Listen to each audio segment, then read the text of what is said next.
What is death? I ask you, what is death? Life is stopping, right? Can you understand death without life? Okay. You cannot. You can only understand death by saying it means the life is stop. When my life stops, I am die. But you cannot say, oh, now I am die. Now I am dead. Nobody ever died and then said, I am dead. This is death. So, without life, there's no death. So, we say, if there's no life, no death, right? So, if you have a life, then you also have a death. If you have your life, if you think about, I am alive, I have a life, I am this body, I am this life, then for sure you will also have to experience the death of this body. Because life and death are not separate. They're always pair of opposite together. Life and death never can be separate. So, if you don't think about, I am this body, I am alive, then there's no life. If you not attached to life, not attached to your life, we say no life, then also no death. Those two are together. Now you understand? So, no life, then no death. Then this is the area of, we say, Sixth Patriarch said the mind, and other teachers say area of truth or true dharma. Okay? There's a no life, no death. It's very easy. So, Sixth Patriarch teaching was we should not think about the opposite, good and bad. Because when we think about the good and bad, we tend to make a more opposite. For example, I am good. I think about I am a good person. Then why do bad things happen to a good person? Many people think like that.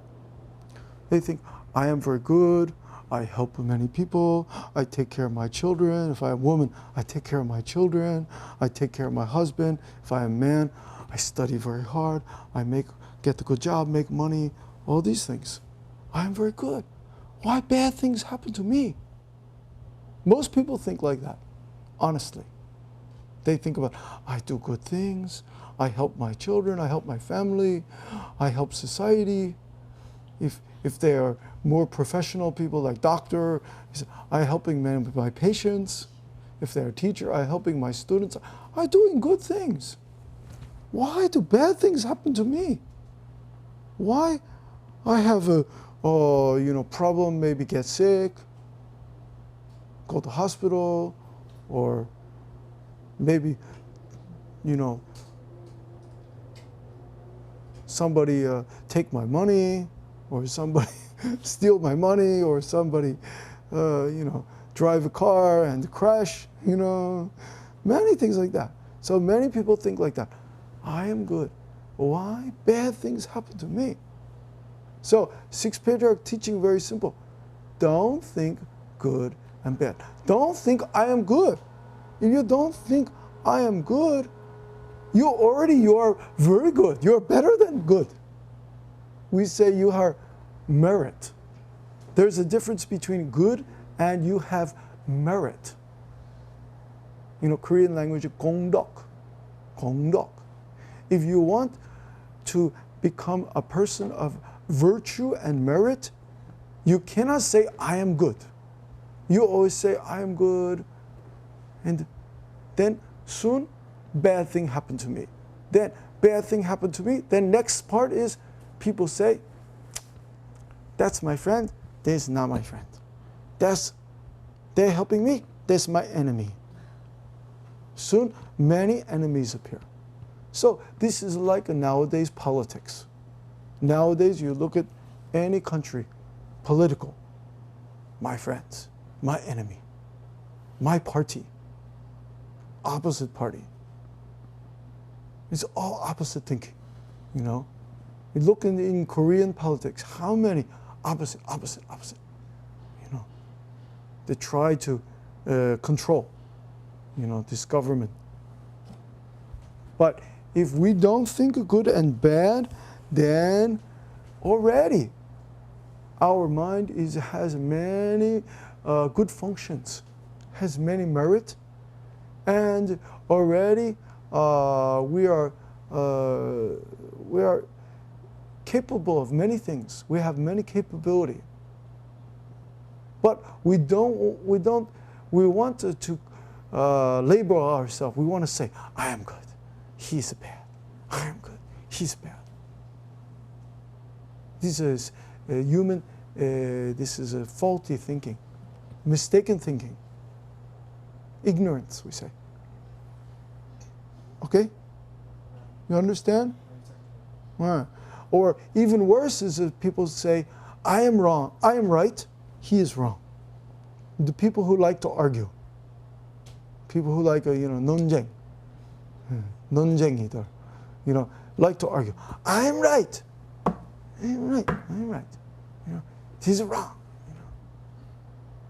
It's like nowadays in Korea, many people say, 노무현 was right, and 이명박 is wrong.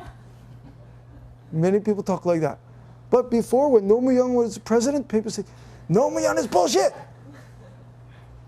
Before, when 노무현 was president, many Korean people, hey, the worst president.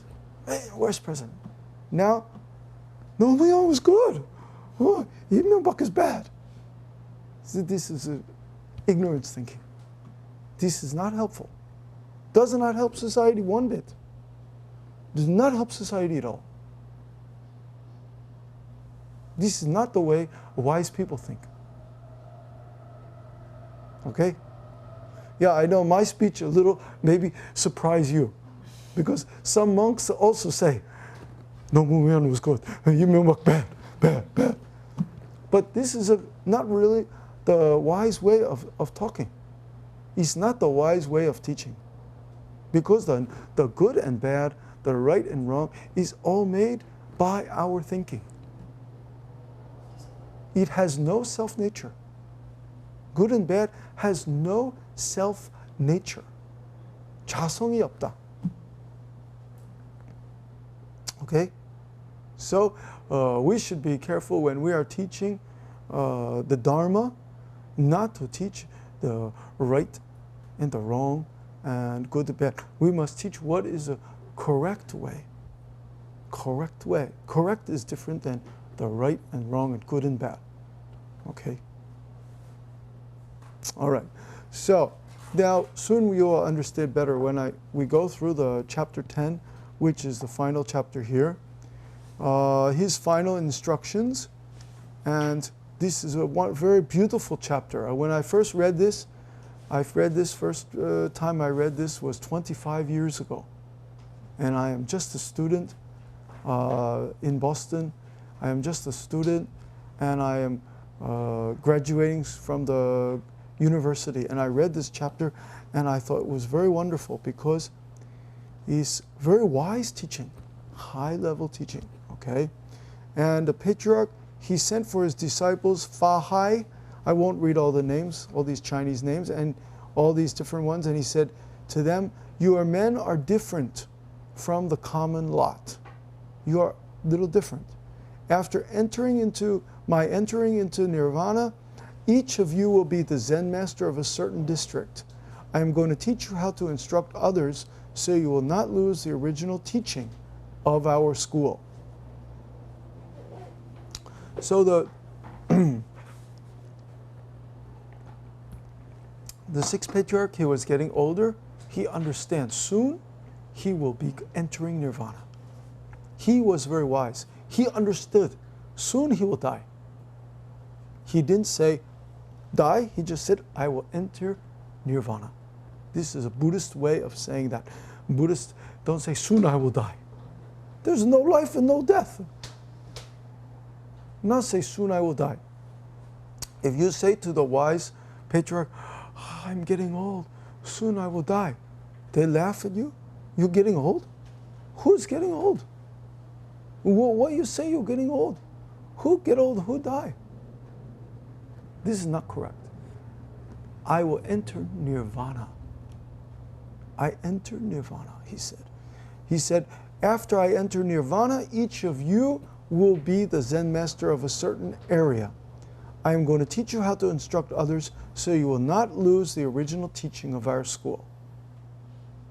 This means he is not really concerned about himself, his own life. He's not so concerned. He's more concerned about his disciple. How these disciples understand the teaching correctly, so he gives them he gives them some instruction. He always said, first mention the 3 categories of dharmas, and then the 36 pairs of opposites. Then teach how to avoid the 2 extremes of coming in or going out. Then teach how to avoid all opposites. For example, within coming and going out. When teaching, do not stray from your true nature. Whenever a person asks you a question, answer with the opposite, so that a pair of antonyms is created. For example, coming and going are a reciprocal cause of each other. So when the interdependence of the 2 is entirely done away with, there would be in an absolute sense neither coming nor going. The 3 categories of dharmas are skandhas, ayatanas, dhatus. Dhatus are consciousnesses. Ayatanas is contact, skandhas is aggregates. 5 skandhas, we all read the Heart Sutra said 5 skandhas are empty. 5 skandhas are rupa, form, vedana, feeling, form, feeling, perception, impulses, consciousness. All 5 skandhas are empty, Heart Sutra says.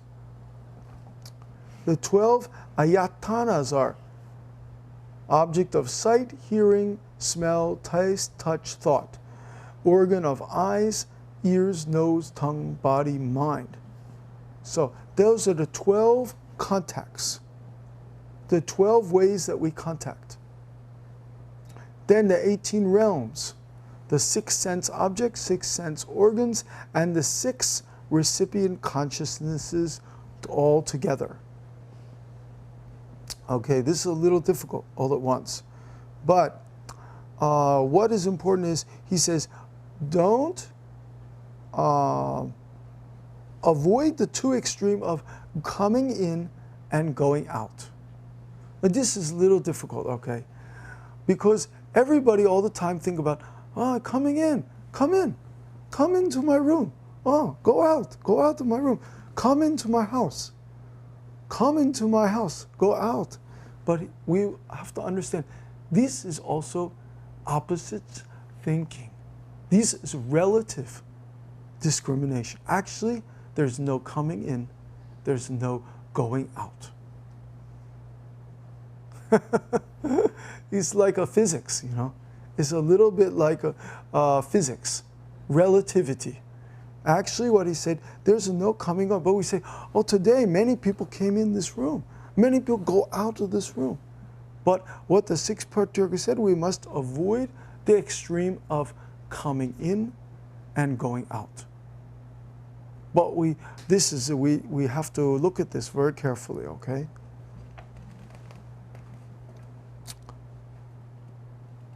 So the 36 pairs of opposites, what are those? Those are 5 external inanimate pairs, heaven and earth, sun and moon, bright and dim, yin and yang, fire and water. Those are external inanimate objects, heaven and earth, sun and moon, bright and dim, yin and yang, fire and water.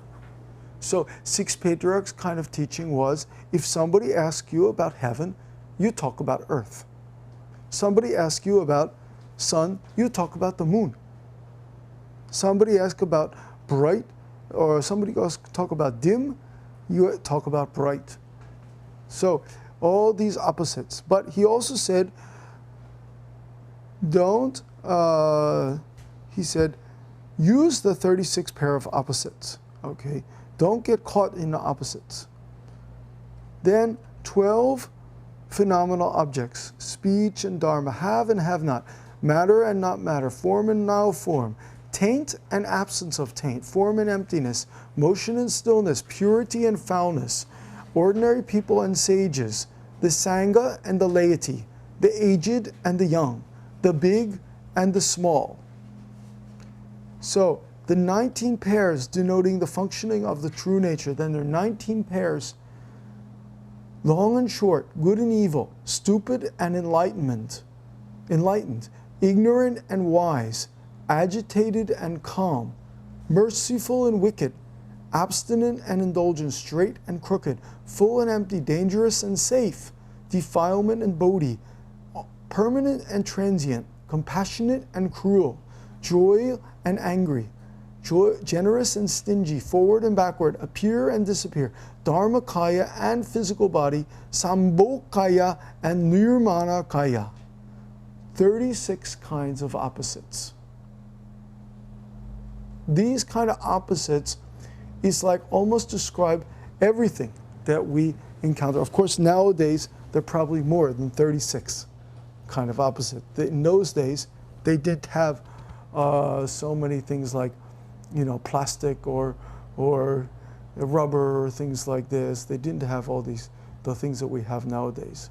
But the 36 kind of opposites that were in those. Then he said, one who knows how to use these 36 pairs realizes the all-pervading principle is present in the teaching of all sutras. Whether one is coming in or going out, they are able to avoid all opposites. Okay, so he talked about using these 36 pairs of opposites. He did not talk about we should stay away from the opposites. We cannot stay away from these opposites, but use them to teach. What he means is use them to teach other people. So if somebody talks about how can I go to heaven, then we say to them, oh, are you in hell? This kind. Or somebody says, I want to be a good person. Are you bad? Because this already makes an opposite. I want to be a good person. This already makes an opposite. Are you bad? I want to be a smart student. Are you stupid? Many Korean people think like that. I want to be a smart student. I want to study well. Are you stupid? No, you're not stupid. You think you're stupid, so you want to become smart. But if you don't think you are stupid, then you're not stupid, then you don't need to want to become smart. So this is a way Sixth Patriarch using the opposites to teach, If somebody is very short, maybe somebody very short. I want to be tall. How can I get good shoes? Make me tall. Some people like to buy the shoe, makes you taller, Then, are you short? Are you really short? If you have an idea, I am short, then you need to become tall. But you have no idea I am short. So he used these opposites to teach people. Use these opposites to teach people the middle way. The Buddha always said the middle way is the correct way. Don't follow the opposite extreme. The extremes do not help. He said, don't follow the life of the extreme luxury and extreme waste. And don't follow also the life of denial. Deny your body any kind of food or anything. The denial is also extreme. So his Sixth Patriarch teaching same as the Buddha we see here in that way. Then he said, When talking to others, the function of our true nature should be free from attachment. If we come into contact with emptiness within ourselves, we should not attach to it. If you are attached to your wrong views will only increase. On the other hand, if you attach to emptiness, your ignorance will increase. This is a very important point. If you attach to form, your wrong views will only increase. You know, many people in Korea are very attached to form. How we understand that? Because, do you remember I don't know, it was last year or the year before? I think last year, 2007. Many people made the fake diploma, you know, Weijo, like, you know, diploma. I get the you know, doctorate from Yale University, or I get the, you know, this PhD from Harvard, you know, and make this certificate and everything. This means attached to form. They think the only way I can advance is I must have from, you know, Yale University this form, I must have this form. They mean attached to form, very attached to form. So Sixth Patriarch said, if you attach to form, your wrong views will only increase. Even if you are able to succeed, like this one professor, she was able to succeed by getting the, you know, the job at the Dongguk University with a fake certificate, you know. But did it help her in the long run? No. Did she really, in the long term, did she really get success and happiness? Did she? No, of course not. She became a scandal. The rest of her life, the people will know that's about what she is about. That means you attach to form, your wrong views only increase. But somebody else said, it doesn't matter, nothing matters. I don't need my degree, burn my degree. I got the degree from, you know, Seoul National University, I don't like it. I burn. I don't need, everything is empty. Everything empty, then burn. Don't like. This is the other extreme. If you attach to emptiness, your ignorance will increase. Understand? So, don't attach to form, don't attach to emptiness. Both are not going to be helpful. These are both opposites. Those who attach to emptiness, they slander the sutras and contend that language is unnecessary for the study of Buddhism. People who assert that we should not use words in speech are in fact also using words in speech. As for those who teach that mind is the path and that words in speech are not necessary, these are not necessary is also words in speech. So I say, oh, it's not necessary. The sutras are all just empty. They're not necessary. This is not necessary is also speech. 이것이 필요 없다. This is also speech. That's also mistake. Okay? Not necessary is also speech. Also, I say speech not necessary. That's also speech. So I have problem. Better, if you really don't think the speech not necessary, better not open your mouth at all. Okay? So this means attached to emptiness. Then when they hear others teaching the sutras, they slander them, saying that they are attached to the scriptures. It's bad enough that people have this mistaken notion themselves, but they go on to slander the Buddhist sutras. Okay? So people who attach to the emptiness, they always say a bad thing about the sutra. Oh, the sutra is not good. Don't read the sutra. Don't read this sutra. You will get misled. This is because attached to emptiness. And then he goes on to explain that that's a very serious offense and has grave consequences. Also, people who are attached to form will set up many teaching systems to show that they are seeking the truth. So some people, they make many kind of system, many kind of teaching level educational system and all this thing. And this is also, he explained, this means attached to form. Okay? They may even establish spacious temples for the discussion of their views about existence or non-existence. Such people will not realize their true nature for many kalpas. So this is all talk about opposites. Don't attach to opposites. Don't attach to thinking. Don't attach to not thinking. Don't listen to the Dharma without practicing. And if you do that, it will give rise to all sorts of mistaken views. And you should practice without attachment to form. And if you can attain this, you should make use of it in your daily life. And when teaching others, then you will not lose the original teaching of our school.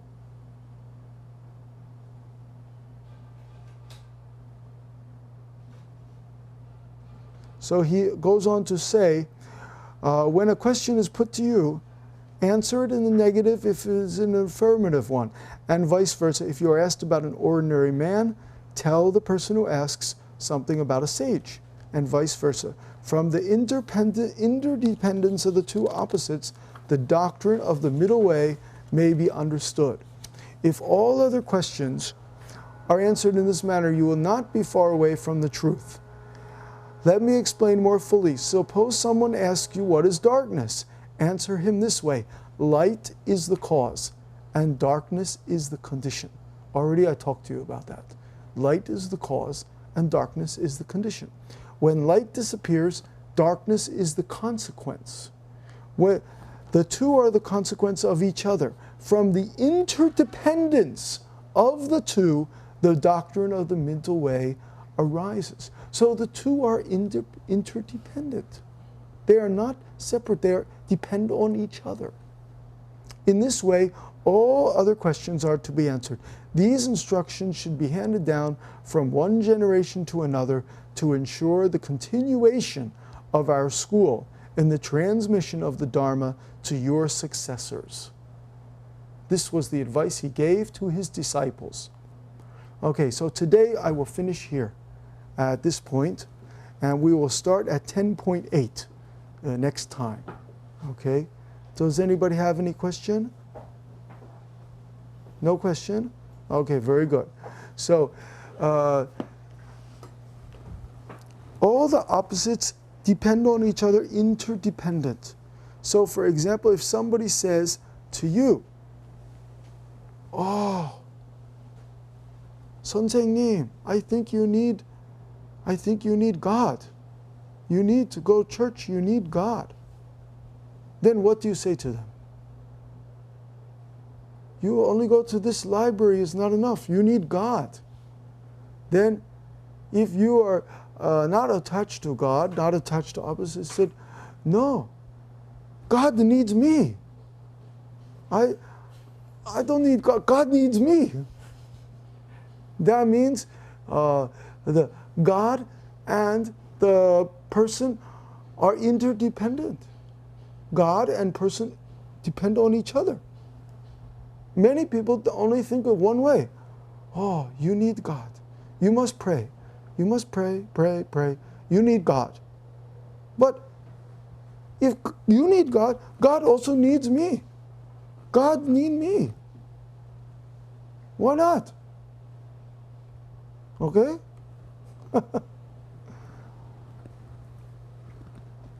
But many people don't understand that. They only think, I am very small. I think of many people, inferiority complex. They think they are very small. And God is very big, very far away. You go to a big church in Europe and God is way up there on the ceiling. You know? So many people think like that. I am very small, inferior. It's something very superior. This we say in English, inferiority complex. Okay, so that's all for today. Enough. Today, finished. So everybody have a good 1 month before we meet again.